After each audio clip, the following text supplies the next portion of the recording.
Welcome to Monday Motivation. I'm Tom Connolly, your local leadership coach. This month I'm going to talk about the personal strategic plan.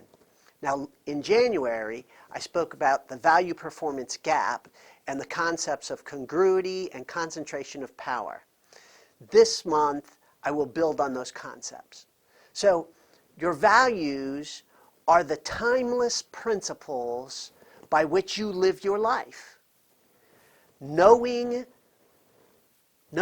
what you believe is the quickest way to align your performance with your values and create congruity. There's that word again.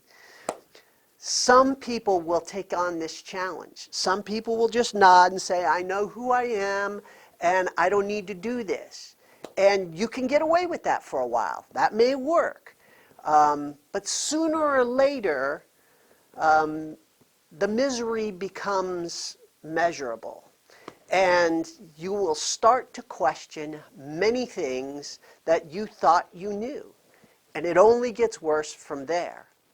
Understanding your values and your vision, your personal values and your personal vision, or unifying principles, because you can roll those together as unifying principles, is the start, is the foundation of a personal strategic plan. Now, I mentioned unifying principles because I want you to understand that a unifying principle describes both your values and your vision in a slice of your life.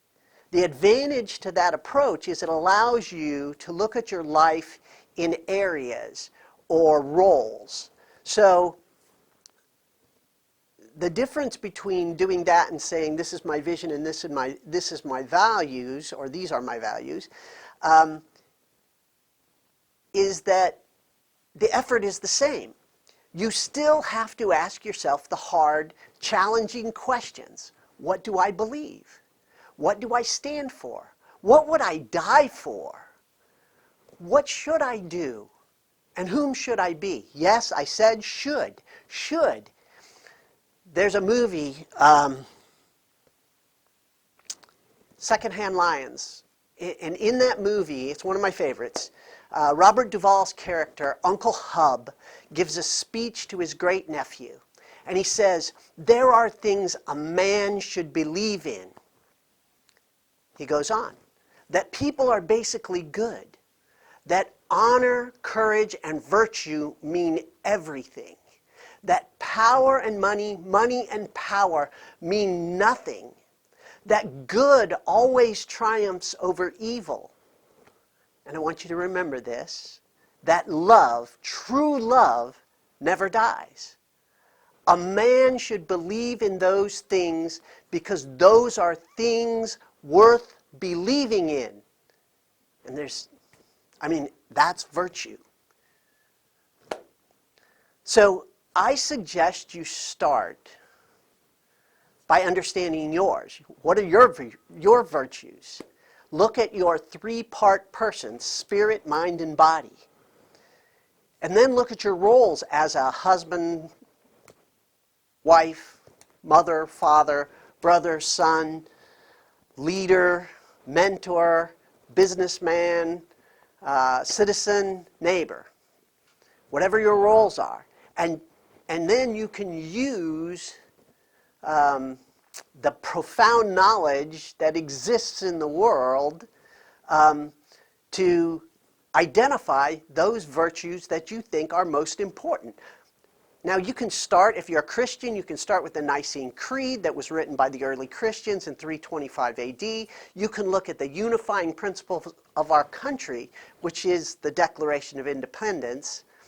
You can look at the Boy Scout Law, which is a compilation and extraction of profound knowledge. And there's some great virtues listed there. So pick a few of these, the ones that ring with you and that you think are most important, and write a sentence or two about each one, what that means to you. Now, once you've done that, and this is not going to be easy, all right, now you have to prioritize them. Yes, you have to prioritize them because God, family, country, job will give you a very different result in your life than job, family, country, God. Because that's how you're going to prioritize your efforts. Now, this values development process is a challenge. It's not going to be a one-day effort. So start today. Once you've done it, you can ask the question, does this define me? And you're going to have to tweak it, I can guarantee you. But start today and ask yourself those hard questions. What would I die for? What do I stand for? What do I believe? And write down the answers and define those values a bit. But just do one principle a day for 15 minutes each morning. You'll be surprised what begins to happen. Remember, all things are possible with prayer and heavy deadlifts. I'm Tom Conley.